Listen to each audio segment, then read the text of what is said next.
दिल्ली ਦੀਆਂ ਸਰਹੱਦਾਂ ਤੇ 5 ਫੁੱਟ ਤੋਂ ਵੱਧ ਰਾਹ ਨਹੀਂ ਦੇਣਗੇ ਕਿਸਾਨ। ਹਰਿਆਣਾ ਤੇ ਦਿੱਲੀ ਪੁਲਿਸ ਨਾਲ ਮੀਟਿੰਗ 'ਚ ਨਹੀਂ ਬਣੀ ਸਹਿਮਤੀ। ਕਿਸਾਨਾਂ ਦਾ ਤਰਕ ਜੇ 4 ਪਹੀਆ ਵਾਹਨਾਂ ਦੀ ਹੋਵੇਗੀ ਆਵਾਜਾਈ ਤਾਂ ਸਾਨੂੰ ਆਏਗੀ ਦਿੱਕਤ। ਸੰਯੁਕਤ ਮੋਰਚੇ ਦੀ ਮੀਟਿੰਗ 'ਚ ਲਿਆ ਜਾਏਗਾ ਆਖਰੀ ਫੈਸਲਾ।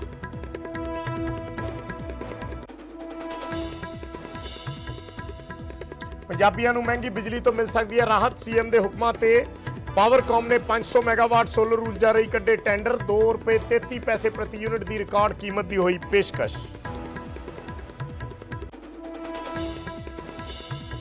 पटाखियां ते पाबंदियां नूं लैके सुप्रीम कोर्ट होर सख्त। सारे सूबियां नूं दिता हुक्म जे हुई उलंघना तो चीफ सैकटरी नूं ठहराया जाएगा जिम्मेवार। सुप्रीम कोर्ट ने घट प्रदूषण ते ग्रीन पटाखियां की दी है इजाजत।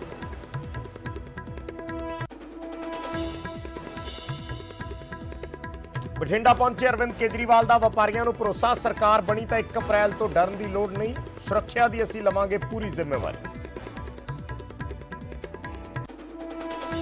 पंजाब च दलित नूं मुख्यमंत्री चेहरा बनाउण ते बीजेपी का गोलमोल जवाब। कहा पार्टी का कोई भी वर्कर हो सकता चेहरा।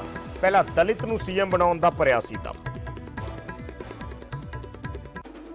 बीएसएफ के मुद्दे ते अकाली दल का वड्डा प्रदर्शन। अटारी बॉर्डर तो गोल्डन गेट तक किया रोस मार्च। सुखबीर बादल बोले केंद्र के फैसले नूं पंजाब च नहीं होण देंगे लागू। जगदीश टाइटलर नूं लैके फिर छिड़िया विवाद। मनजिंदर सिरसा ने लाए इल्जाम। बोले सिख कतलेआम का मुलजम होने के बावजूद टाइटलर नूं दिता गया है मौदा। कांग्रेस ने फैसले का किया बचा।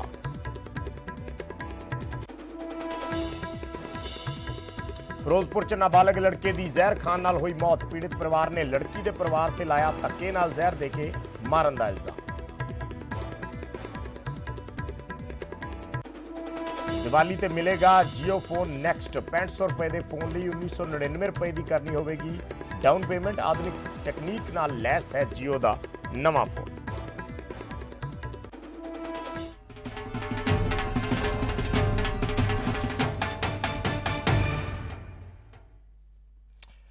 सत श्री अकाल। न्यूज़ 18 पंजाब हरियाणा हिमाचल देख रहे सारे दर्शकों का स्वागत है। मैं हाँ विजयपाल सिंह बराड़। सब तो पहला गल किसानां दी। किसानां ते प्रशासन दे विच अज एक मीटिंग हुई दिल्ली के बॉर्डरां ते। बेनतीजा रही। इस मीटिंग च कोई सिट्टा नहीं निकल पाया। मीटिंग तो बाद किसान आगूआं ने कहा कि असीं राह बंद नहीं कीते पर जे हुण खोले गए तो दिक्कत होएगी। उन्होंने कहा कि कोई वड्डा हादसा हो गया तो इसकी जिम्मेवारी कौन लवेगा। किसानां ने कहा कि असीं 5 फुट का राह देण नूं तैयार हाँ जिथों पैदल मोटरसाइकिल या किसी एंबूलेंस नूं लगाया जा सकता है। कारां दी जे भीड़ हुंदी है या ट्रक्कां बसां दी भीड़ हुंदी है तो उसदे नाल दिक्कत होएगी।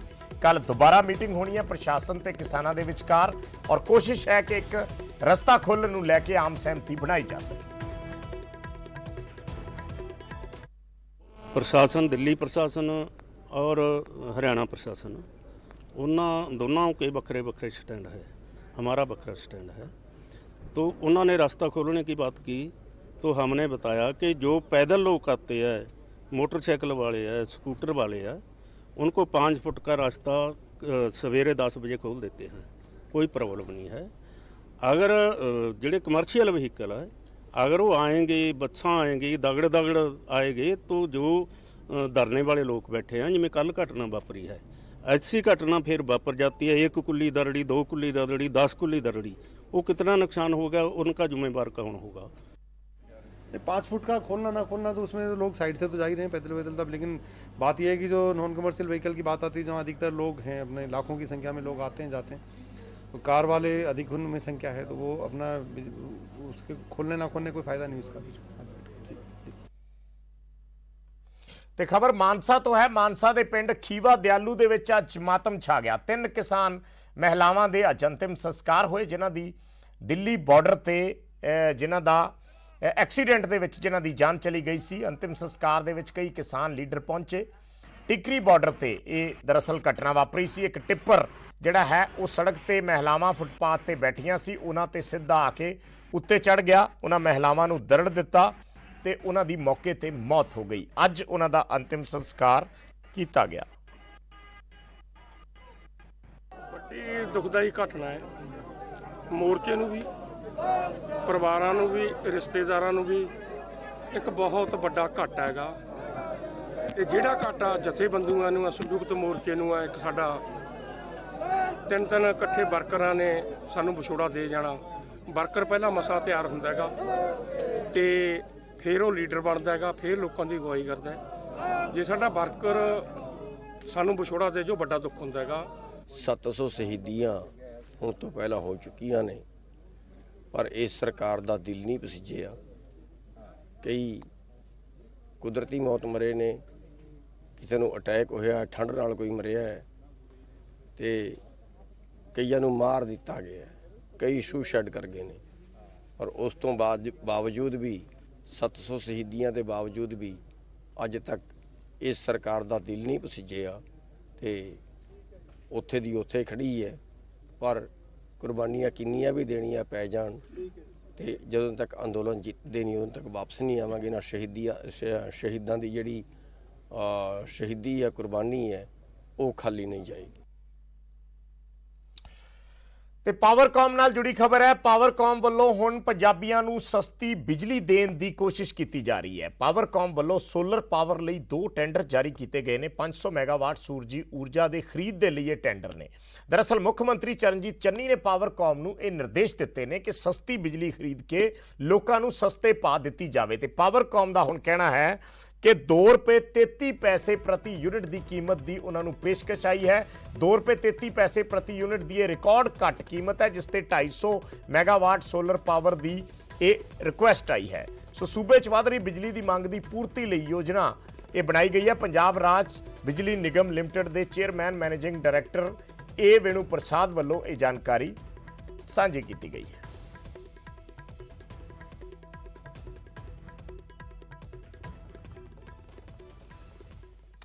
ਤੇ ਪਟਾਕਿਆਂ ਨੂੰ ਲੈ ਕੇ ਸੁਪਰੀਮ ਕੋਰਟ ਨੇ ਇੱਕ ਵਾਰ ਫਿਰ ਸਖਤੀ ਦਿਖਾਈ ਹੈ। ਸੁਪਰੀਮ ਕੋਰਟ ਨੇ ਸਾਰੇ ਸੂਬਿਆਂ ਨੂੰ ਹੁਕਮ ਦਿੱਤੇ ਨੇ ਕਿ ਸਖਤੀ ਨਾਲ ਪਾਲਣਾ ਕੀਤੀ ਜਾਵੇ। ਜੇ ਉਲੰਘਣਾ ਹੋਈ ਤਾਂ ਚੀਫ ਸੈਕਟਰੀ ਨੂੰ ਜ਼ਿੰਮੇਦਾਰ ਠਹਿਰਾਇਆ ਜਾਏਗਾ। ਉਹਨਾਂ ਕਿਹਾ ਕਿ ਸਾਰੇ ਪਟਾਕਿਆਂ ਤੇ ਬੈਨ ਨਹੀਂ ਹੈ। ਜਿਹੜੇ ਨਜਾਇਜ਼ ਆਵਾਜ਼, ਨਜਾਇਜ਼ ਧੂਏ ਵਾਲੇ ਨੇ ਜਾਂ ਕੈਮੀਕਲ ਵਾਲੇ ਨੇ, ਉਹਨਾਂ ਪਟਾਕਿਆਂ ਨੂੰ ਬੈਨ ਕੀਤਾ ਗਿਆ ਹੈ ਤੇ ਤਿਉਹਾਰਾਂ ਦੀ ਆੜ 'ਚ ਇਸ ਦੀ ਉਲੰਘਣਾ ਦੀ ਇਜਾਜ਼ਤ ਨਹੀਂ ਦਿੱਤੀ ਜਾ ਸਕਦੀ। 2017 'ਚ ਸੁਪਰੀਮ ਕੋਰਟ ਨੇ ਘੱਟ ਪ੍ਰਦੂਸ਼ਣ ਤੇ ਆਵਾਜ਼ ਵਾਲੇ ਪਟਾਕਿਆਂ ਤੇ ਗ੍ਰੀਨ ਪਟਾਕਿਆਂ ਨੂੰ ਇਜਾਜ਼ਤ ਦਿੱਤੀ ਸੀ।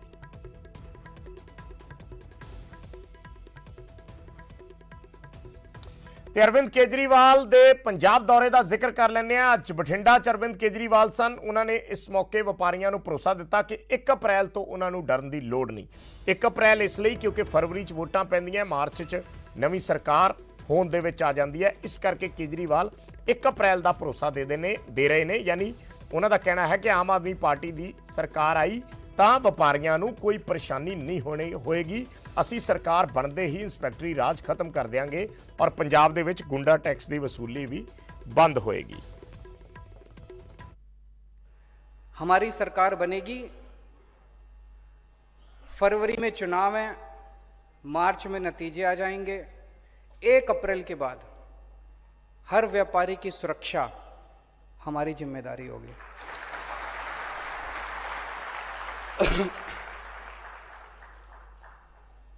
और आज आपको कहने के जा रहा हूं, उसके बाद डरने की जरूरत नहीं है। उन्होंने आके कहा जी आप कहते हो हमने इंस्पेक्टर आज खत्म कर दिया, ये दिवाली के टाइम पे आपके इंस्पेक्टर आ रहे हैं हमारे पास। तो हमने लिखित आदेश पारित कर दिया कि कोई भी डिपार्टमेंट का कोई भी अधिकारी किसी भी दुकान पे दिवाली के टाइम पे नहीं जाएगा। लेकिन ऑर्डर कौन मानता? ऑर्डर तो कोई मानता नहीं है। आप जितने मर्जी ऑर्डर पास कर दो, इंस्पेक्टर को दुकान में जाने से कौन रोक सकता है? तो उसी ऑर्डर में हमने लिखा कि अगर कोई आपके यहां अधिकारी या कोई इंस्पेक्टर आ जाए तो ये व्हाट्सएप नंबर है, दूर से उसकी फोटो खींच के इस पे व्हाट्सएप कर देना।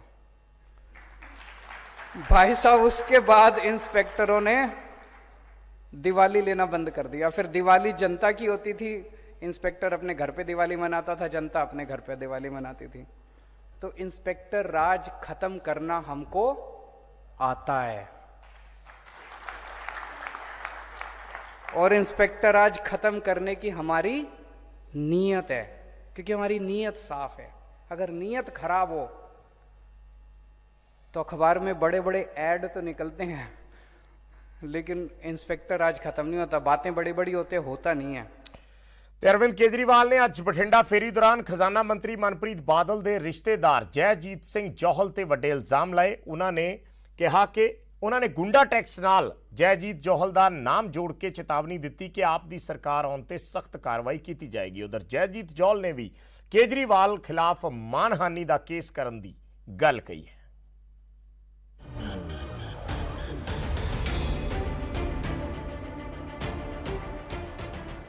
ਬਠਿੰਡਾ 'ਚ ਦਿੱਲੀ ਦੇ ਮੁੱਖ ਮੰਤਰੀ ਅਰਵਿੰਦ ਕੇਜਰੀਵਾਲ ਵਪਾਰੀਆਂ ਨੂੰ ਸੰਬੋਧਨ ਕਰਦੇ ਹੋਏ ਆਪਣੀ ਸਰਕਾਰ ਆਉਣ ਤੇ ਬਿਜ਼ਨਸ ਨੂੰ ਆਸਾਨ ਬਣਾਉਣ ਦਾ ਵਾਅਦਾ ਕਰ ਰਹੇ ਸੀ। ਇਸ ਦੌਰਾਨ ਉਹਨਾਂ ਨੇ ਮਨਪ੍ਰੀਤ ਬਾਦਲ ਦੇ ਰਿਸ਼ਤੇਦਾਰ ਜੈਜੀਤ ਜੋਹਲ ਤੇ ਵੱਡੇ ਇਲਜ਼ਾਮ ਲਾਉਂਦੇ ਹੋਏ ਕਿਹਾ ਕਿ ਉਹਨਾਂ ਦੀ ਸਰਕਾਰ ਆਉਣ ਤੇ ਗੁੰਡਾ ਟੈਕਸ ਤੇ ਫਰਜ਼ੀ ਕੇਸ ਤੇ ਰੋਕ ਲਾਈ ਜਾਏਗੀ। एक जो टैक्स करके भी है क्या? है।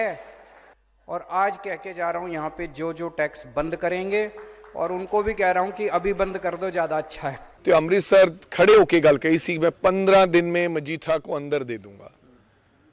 फिर उर्सी मजीठिया तो माफी मंगी गई कि मैं माफी मांगदा हाथ जोड़ के।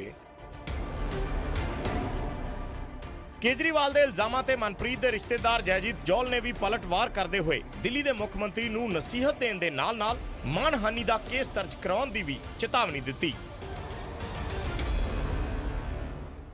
ਮੰਡੇ ਨੂੰ ਕੇਜਰੀਵਾਲ ਸਾਹਿਬ ਦੇ ਖਿਲਾਫ ਡੈਫੇਮੇਸ਼ਨ ਦਾ ਕ੍ਰਿਮੀਨਲ ਡੈਫੇਮੇਸ਼ਨ ਕੇਸ ਅਸੀਂ ਫਾਈਲ ਕਰਾਂਗੇ।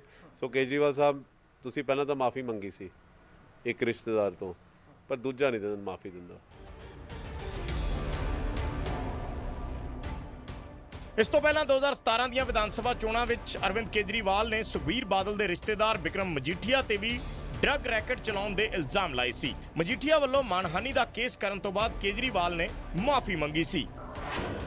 ਹੁਣ ਮਨਪ੍ਰੀਤ ਬਾਦਲ ਦੇ ਰਿਸ਼ਤੇਦਾਰ ਤੇ ਕੇਜਰੀਵਾਲ ਨੇ ਵੱਡਾ ਇਲਜ਼ਾਮ ਲਾਇਆ ਹੈ, ਪਰ ਇਸ ਵਾਰ ਦਿੱਲੀ ਦੇ ਮੁੱਖ ਮੰਤਰੀ ਦੀਆਂ ਮੁਸ਼ਕਲਾਂ ਵੱਧ ਸਕਦੀਆਂ ਨੇ, ਕਿਉਂਕਿ ਜੈਜੀਤ ਜੋਹਲ ਨੇ ਸਾਫ਼ ਕਰ ਦਿੱਤਾ ਹੈ ਕਿ ਉਹ ਮਾਨਹਾਨੀ ਦਾ ਕੇਸ ਵਾਪਸ ਨਹੀਂ ਲੈਣਗੇ।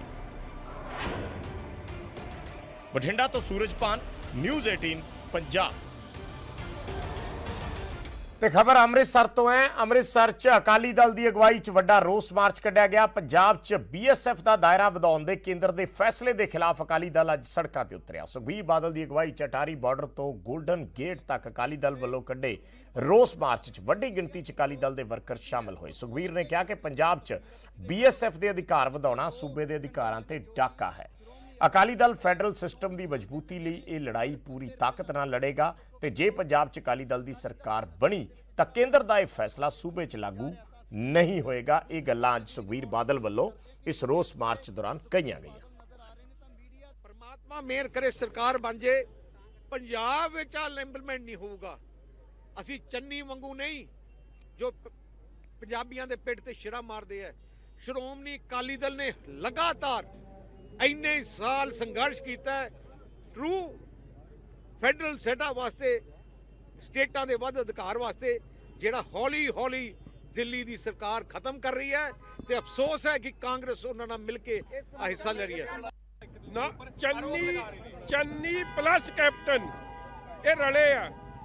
ਦੇਖੋ BSF ਨੂੰ ਪਹਿਲਾਂ ਜੇਲਾਂ ਦੇਤੀਆਂ ਤੇ ਪੰਜਾਬ ਦੇ ਅਧਿਕਾਰਾਂ ਤੇ ਡਾਕਾ ਨਹੀਂ। ਕੀ ਪੰਜਾਬ ਪੁਲਿਸ ਤੇ ਭਰੋਸਾ ਨਹੀਂ ਰਹਿ ਗਿਆ? ਜੇ ਪੰਜਾਬ ਪੁਲਿਸ ਤੇ ਭਰੋਸਾ ਨਹੀਂ ਰਹਿ ਗਿਆ ਫਿਰ ਡਿਸਬੈਂਡਲ ਕਰ ਦੋ ਤੇ ਹੋਮ ਮਿਨਿਸਟਰ ਕੇਸ ਕੰਮ ਲਈ ਰਹਿ ਗਿਆ। ਫਿਰ ਇੰਟਰਨਲ ਸਿਕਿਉਰਿਟੀ ਸੂਬੇ ਦਾ ਮੁੱਦਾ ਹੈ। ਸੂਬੇ ਨੇ ਆਪਦੀ ਇੰਟਰਨਲ ਸਿਕਿਉਰਿਟੀ ਵੇਖਣੀ ਹੈ ਸੂਬੇ ਦੀਆਂ। ਤੇ ਉਧਰ ਕਾਂਗਰਸ ਦੇ ਵਿਧਾਇਕ ਕਹਿ ਰਹੇ ਨੇ ਕਿ ਕੇਂਦਰ ਨੇ BSF ਵਾਲਾ ਫੈਸਲਾ ਚਰਨਜੀਤ ਚੰਨੀ ਦੇ CM ਬਣਨ ਤੋਂ ਪਹਿਲਾਂ ਹੀ ਕਰ ਲਿਆ ਸੀ, ਇਸ ਕਰਕੇ CM ਚੰਨੀ ਦਾ ਨਾਮ ਇਸ ਫੈਸਲੇ ਨਾਲ ਜੋੜਨਾ ਗਲਤ ਹੈ। ਦੂਜੇ ਪਾਸੇ BJP ਨੇ ਕਿਹਾ ਕਿ ਜਿਹੜੀ ਕਾਂਗਰਸ ਨੇ ਦਰਬਾਰ ਸਾਹਿਬ ਤੇ ਫੌਜ ਚੜਾਈ ਉਹ ਵੀ ਅੱਜ BSF ਦਾ ਦਾਇਰਾ ਵਧਾਉਣ ਦਾ ਵਿਰੋਧ ਕਰ ਰਹੇ ਨੇ। ਪਹਿਲੀ ਗੱਲ ਤਾਂ ਮੈਂ ਇਸ ਗੱਲ ਨੂੰ ਹੀ ਨਕਾਰਦਾ ਕਿ ਚਰਨਜੀਤ ਚੰਨੀ ਹੁਣੀ ਕੋਈ ਕੰਸੈਂਟ ਦਿਆ ਹੈ, ਕਿਉਂਕਿ ਚਰਨਜੀਤ ਚੰਨੀ ਜੀ ਜਦੋਂ ਉਹਨੂੰ ਮੁੱਖ ਮੰਤਰੀ ਬਣੇ ਉਦੋਂ ਨੂੰ ਇਹ ਸਾਰਾ ਕੁਝ ਆਲਰੇਡੀ ਇਟ ਵਾਸ ਡਿਸਾਈਡਡ ਤੇ ਇਹਦੇ ਵਿੱਚ ਕੋਈ ਚਰਨਜੀਤ ਚੰਨੀ ਜੀ ਦੀ ਕੰਸੈਂਟ ਦੇਣ ਨੂੰ ਸਮਾਂ ਹੀ ਨਹੀਂ ਸੀਗਾ। ਦੂਜੀ ਗੱਲ, ਸ਼੍ਰੋਮਣੀ ਅਕਾਲੀ ਦਲ ਬੜੀ ਦੇਰ ਬਾਅਦ ਜਾਗਿਆ ਹੈਗਾ ਔਰ ਵੋਟਾਂ ਕਰਕੇ ਹੀ ਮੈਨੂੰ ਲੱਗਦਾ ਉਹਨਾਂ ਨੂੰ ਜਾਗ ਆਈ ਹੈ। ਇਹ ਇੱਕ ਰਾਜਨੀਤਿਕ ਸਟੰਟ ਹੈਗਾ, ਅਦਰਵਾਈਜ਼ ਅੱਜ ਤੱਕ ਜੋ BJP ਦੇ ਫੈਸਲੇ ਸੀ ਉਹਨੂੰ ਸਲਾਉਂਦੇ ਰਹੇ ਆ। ਉਹਨਾਂ ਲੋਕਾਂ ਨੂੰ ਜਿਹੜੇ ਪ੍ਰਸ਼ਨ ਚੁੱਕ ਰਹੇ ਵਿਧਾਨ ਸਭਾ ਦਾ 70 ਦਲਾਨ ਦੀ ਗੱਲ ਕਰ ਰਹੇ, ਮੈਂ ਤੁਹਾਡੇ ਚੈਨਲ ਲਈ ਪੁੱਛਣਾ ਚਾਹੁੰਦਾ, ਇਹ ਉਹੀ ਕਾਂਗਰਸ ਜਿਹਨੇ ਪੰਜਾਬ 'ਚ ਅਸੀਂ ਤੇ BSF ਬਾਰਡਰ ਤੇ ਲਾਈਏ ਔਰ ਦੇਸ਼ ਦੀ ਆਂਤਰਿਕ ਸੁਰੱਖਿਆ ਸੇ ਲਾਈਏ। ਲੇਕਿਨ ਇਹੋ ਹੀ ਕਾਂਗਰਸ ਹੈ ਜਿਹਨੇ ਪੰਜਾਬ ਦੇ ਅੰਦਰ ਆਰਮੀ ਲਗਾਈ ਸੀ, ਜਿਹਨੇ BSF ਸ਼ਹਿਰਾਂ ਦੇ ਵਿੱਚ ਚੌਂਕਾਂ 'ਚ ਖੜੀ ਕੀਤੀ ਸੀ, ਜਿਹਨੇ ਸ਼੍ਰੀ ਹਰਮੰਦਰ ਸਾਹਿਬ ਤੇ ਸੈਨਾ ਚੜਾਈ ਸੀ। ਇਹ ਸਾਨੂੰ ਕੁਐਸਚਨ ਪੁੱਟਣਗੇ। ਪੰਜਾਬ ਦਾ ਬੱਚਾ ਜਾਣਦਾ ਕਿ ਪੰਜਾਬ ਦੇ ਅੰਦਰ ਅਗਰ ਲੋਕਤੰਤਰ ਨੂੰ, ਫੈਡਰਲ ਸਿਸਟਮ ਨੂੰ ਕਿਸੇ ਨੇ ਖਤਮ ਕੀਤਾ ਤਾਂ ਕਾਂਗਰਸ ਹੈ। ਤੇ ਇਸ ਬੁਲੇਟਿਨ 'ਚ ਫਿਲਹਾਲ ਇੰਨਾ ਹੀ। ਛੋਟਾ ਜਿਹਾ ਬ੍ਰੇਕ।